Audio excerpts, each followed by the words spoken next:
നന്മയുണ്ടാകാൻ തിന്മ ചെയ്യാമോ? ഇന്ന് ലോകത്ത് ഏറ്റവും അധികം ആൾക്കാർ നന്മയുണ്ടാകാൻ തിന്മ പ്രവർത്തിക്കുന്നു. ഒരിക്കലും പാടില്ല എന്ന് നമ്മുടെ കർത്താവ് തൻ്റെ തിരുവചനത്തിലൂടെ നമ്മോട് പറഞ്ഞിട്ടുണ്ട്. അത് റോമറിൻ്റെ ലേഖനത്തിൽ ആ ഒരു ഭാഗം, ചെറിയൊരു ഭാഗമുണ്ട്, അത് നമുക്ക് വായിച്ചു നോക്കാം. ബൈബിളിലുടനീളം കർത്താവ് ഉൽപ്പത്തി മുതൽ വരെ വെളിപാട് വരെ ഇത് തന്നെയാണ് കർത്താവ് ആവർത്തിച്ച് നമ്മളോട് പറഞ്ഞിരിക്കുന്നത്. നീ തിന്മ ചെയ്യരുത്, നീ തെറ്റ് ചെയ്യരുത്, നീ അന്യരെ ഉപദ്രവിക്കരുത് എന്ന്. കാരണം സൃഷ്ടാവ് ഒരുവനേ ഉള്ളൂ, അവൻ്റെ പേര് യേശു ക്രിസ്തു എന്ന് തന്നെയാണ്. അപ്പോൾ റോമറിൻ്റെ 3:8 പറഞ്ഞിട്ടുള്ളത്. അപ്പോൾ നന്മ ഉണ്ടാകാൻ വേണ്ടി തിന്മ ചെയ്യാമെന്നോ ഞങ്ങൾ ഇങ്ങനെ പഠിപ്പിക്കുന്നുവെന്ന് ഞങ്ങളെക്കുറിച്ച് ചിലർ ദൂഷണം പറയുന്നുണ്ട്. അവർക്ക് നീതിയുക്തമായ ശിക്ഷ ലഭിക്കും. അപ്പോൾ എങ്ങനെയാണിത് വരുന്നത്? ആരിലൂടെയാണ് തിന്മ പുറത്തു വരുന്നത്? അത് സാത്താന്യ ആത്മാക്കളിൽ നിന്നാണ് ദുഷ്ടത പുറത്തു വരുന്നത്. ഇങ്ങനെയാണ് ഒരു വ്യക്തിയെ പഠിക്കുന്നത്. അവനിൽ നിന്ന് എന്താണ് പുറത്തു വരുന്നത്?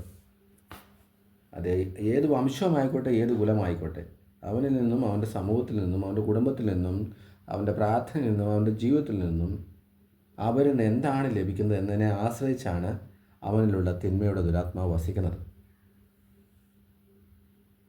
ഞാനും എൻ്റെ കുടുംബവും എൻ്റെ കൂട്ടരും അല്ലാത്ത ഒന്നിനും ഒരു ചെറിയ സഹായം പോലും അവർ ചെയ്യില്ല. എന്ന് മാത്രമല്ല, അവരെ കഠിനമായി ഉപദ്രവിക്കുകയും അവരെ നശിപ്പിക്കാനും തീർത്ത് കളയാനും എല്ലാ തരത്തിലുള്ള ദുഷ്ടതയും അവർ ചെയ്യുന്നത് കാണാം. പുറമേ ചിരിയും അകമേ ദുഷ്ടതയും.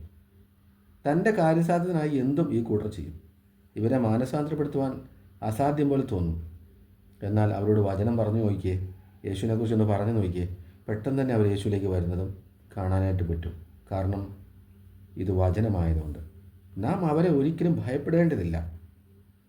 നമ്മുടെ ദൈവം നമ്മളോട് പറഞ്ഞതുപോലെ ശത്രുക്കൾ വേണ്ടി പ്രാർത്ഥിക്കുക. എങ്ങനെ? വചനാടിസ്ഥാനത്തിൽ. കർത്താവ് തന്നെ എന്താണ് പറഞ്ഞിരിക്കുന്നത് നമ്മളോട്? ശത്രുക്കളെ സ്നേഹിക്കുക, അവർക്ക് വേണ്ടി പ്രാർത്ഥിക്കുക എന്നതാണ്. അതുകൊണ്ടാണ് സത്യദൈവത്തിൻ്റെ മുഖത്തിൽ നിന്ന് എന്ത് പറഞ്ഞോ അതാണ് നമ്മൾ അനുവർത്തിക്കേണ്ടത്. സത്യദൈവം ആർക്കും എതിരല്ല. സത്യദൈവം ആർക്കെങ്കിലും എതിരായിരുന്നെങ്കിൽ ആ വംശം ഇന്ന് ഭൂമി കാണില്ലായിരുന്നു. അപ്പോൾ മനസ്സിലാക്കുക, സത്യദൈവം ആരെ ഉപദ്രവിക്കുന്നതിനല്ല. അവൻ ആരുടെ കൈയും കാലും തലയും മൂക്കും ചെവിയും കണ്ണും മൂക്കും ഒന്നും മുറിച്ചു കളയാനോ വധിക്കാനോ ഉള്ളവനല്ല. അങ്ങനെയായിരുന്നെങ്കിൽ ഇന്ന് ഭൂമിയുടെ അവസ്ഥ എന്താകുമായിരുന്നു? അപ്പം ദൈവത്തിൽ നിന്നല്ല തിന്മ വരുന്നത്, അത് സാത്താനിൽ നിന്ന് തന്നെയാണ്.